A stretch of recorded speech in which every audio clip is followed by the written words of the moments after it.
지금 유권자들 반응 때랑 지금이랑 어떻게 달라지셨나요?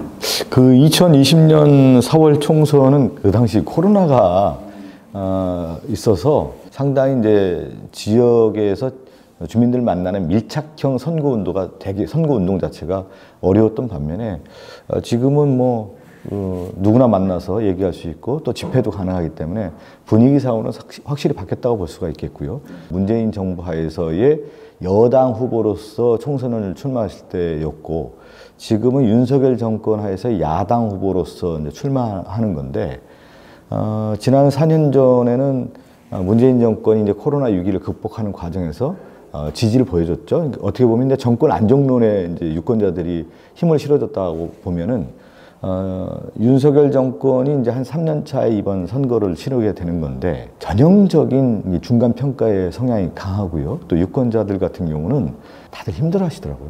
왜 이 정도냐 이렇게 얘기하시는 분 많아요. 어떤 경우는 좀 창피하다 얘기하는 분들 좀 계시고 그만큼 민심 이반이 매우 강한 상태에서 선거를 치르고 있다 이렇게 볼 수가 있을 것 같고요. 정권 심판이라고 하는 구도가 강하고 또 여야에 있어서의 양당 구도가 남아있기 때문에 유권자들의 표심이 확실하게 갈라질 수 있는 그런 선거라고 볼 수 있습니다. 이게 이제 한강을 중심으로 해서 한 X축이잖아요. X축이요. 근데 저 같은 경우는 중구 성동구 을인데 Y축도 형성이 되는 거예요. 뭐냐면 이제 종로, 중구, 용산으로 이어지는 그 하나의 어떤 축이 형성되면서 마포, 용산, 성동으로 이어지는 X축의 접점 지역이 제가 이제 중구 성동구 을이고 근데 이 한강벨트라는 의미는 서울의 중심이라고 할 수가 있는 거죠. 민심의 척도, 민심의 바로미터를 읽을 수 있는 선거이기 때문에 한강벨트만이 아니라 이거는 전국적인 선거의 구도상에서 영향을 받는 선거다 이렇게 볼 수가 있을 것 같고요. 옆에 있는 이제 중구 성동갑이나 이 지역은 유권자들의 정치 관여도 매우 높고 관심도도 매우 높은 지역입니다.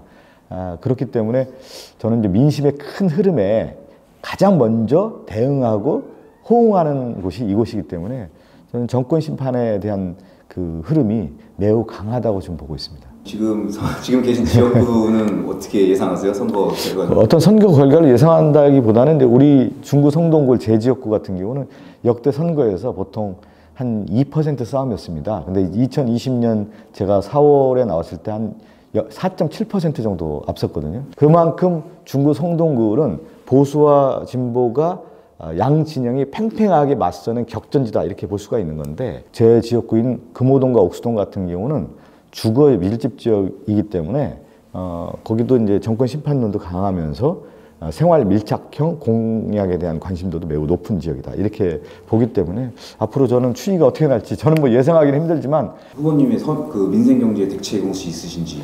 지금 제가 이제 상임위 같은 경우 하면서 올해 경제가 되게 어려울 거라고 얘기했습니다. 그러면서 이제 물가 관리도 당연히 하면서 지금의 현상은 뭐냐면 경기 침체가 같이 맞물려서 물가 상승, 우리가 얘기하는 스태그플레이션 현상들이 지금 계속 나오고 있는 거죠. 경기 침체 하에서의 인플레이션이 지금 일어나는 거기 때문에 이 두 가지 토끼를 다 잡아야 되는 겁니다. 그러면 이제 지역에 가보면 물가는 올랐는데 돈이 안 돈다는 거예요. 경제가 선순환 구조로 좀 안 들고 있다라고 하는 것이 가장 결정적인 문제입니다. 그래서 이재명 대표도 그렇고 민주당은 민생 회복 지원금을 좀 풀 수가 있다, 풀어야 된다 이렇게 얘기하고 있는 거 아니겠습니까? 한 개인당 25만 원씩 한다고 하면 한 가구당 100만 원 정도 4명 가족이라고 하면은 그렇게 해서 상반기에 이 돈을 쓸 수 있게끔 해서 고기도 사 먹고 또 야채도 더 사 먹고 그러면서 이게 경기가 좀 이렇게 선순환 구조로 만들어야 되는데 그렇게 하지 못하는 것이 저는 윤석열 정권의 가장 큰 문제가 아닌가 싶습니다. 그걸 좀 짚어주고 싶어요. 예. 국민들은 이제 서민들이 이제 정책 위주로 좀 싸웠으면 좋겠는데 싸워도 누가 더 일을 잘할 수 있느냐. 그러면서 시대 정신을 누가 그것을 담아내서 정치에서 그 행위를 통해서 국민들에게 실질적 효과를 얻을 수 있는 인물이냐를 판단하는 거거든요. 그 가운데 이제 상품이 뭐냐면 인물 상품도 있지만 인물이 유권자에게 내보낼 수 있는 정책 상품이라는 게 있단 말이에요. 근데 정책 상품이라는 것이 국회의원 선거 같은 경우는 지역별로 공약이 있지 않습니까? 그러다 보니까 사실은 지역 공약으로 그 후보자가 내세우는 거기 때문에 전체 선거에서의 정책이 그렇게 이제 큰 영향을 발휘하지는 못해요. 당대표나 이런 지도부 같은 경우는 정쟁이라고 하는 느낌을 줄 수 있는 정치 행위로서의 말싸움을 할 수밖에 없는 그런 행태가 이어지다 보니까 유권자 입장에서는 야 이게 정치권이 너무 치열하게 말싸움만 하지 정책 경쟁은 사라졌구나 이렇게 비판할 수가 있는데 사실은 또 총선거가 지역으로 갔을 때는 그 지역 공약별로 매우 치열하게 싸우고 있다 이렇게 보면 될 것 같습니다.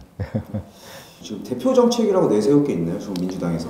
그 이제 민생회복 지원금 같은 경우도 그렇고요. 또 이제 우리가 얘기하는 노인과 관련된 우리 정책은 경로당에 우리 주 5일 점심 공약 내놓고 있는 거고, 그 다음에 이제 제 지역 같은 경우는 이 부동산 이슈가 매우 강했어요. 그래서 지난 대선 과정에서도 우리 민주당이 패했던 결정적인 이유가 부동산 세금, 종합부동산세의 그 부과 대상이 워낙 많다 보니까 반발심에 의해서 정권 심판론, 그러니까 그 당시 민주당의 정권 심판론이 있었던 거 아니겠습니까? 그래서 저는 종합부동산세의 완화를 제가 공약으로 내세웠습니다.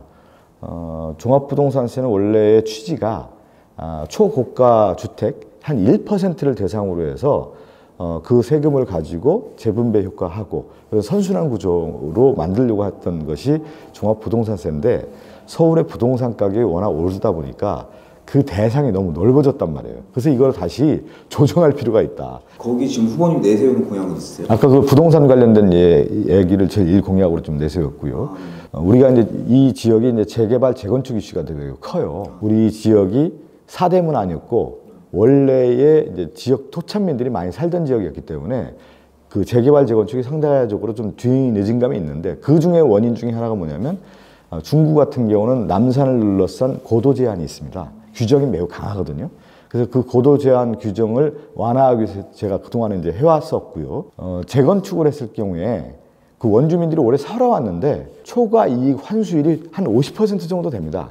너무 높다 보니까 실제 재건축을 해서 나에게 돌아오는 건 없다. 제가 재건축 초과 이익 환수율을 좀 완화하는 또 지역으로 더 들어가서는 약수동에 청소년 수련관이 있습니다. 거기를 이제 재건축을 해서 복합문화 체육 스퀘어로 만들려고 해요. 그러니까 복합문화 공간으로 좀 만들어서 문화도 즐기고 체육시설도 즐길 수 있는, 또 옥수동에도 종합사회복지관이 있는데 그 건물을 재건축을 해서 앞에서 말씀드린 것처럼 문화 체육 복합시설로 좀 만들어서 지역민들에게 보다 나은 서비스를 좀 제공하려고 하고 있고요.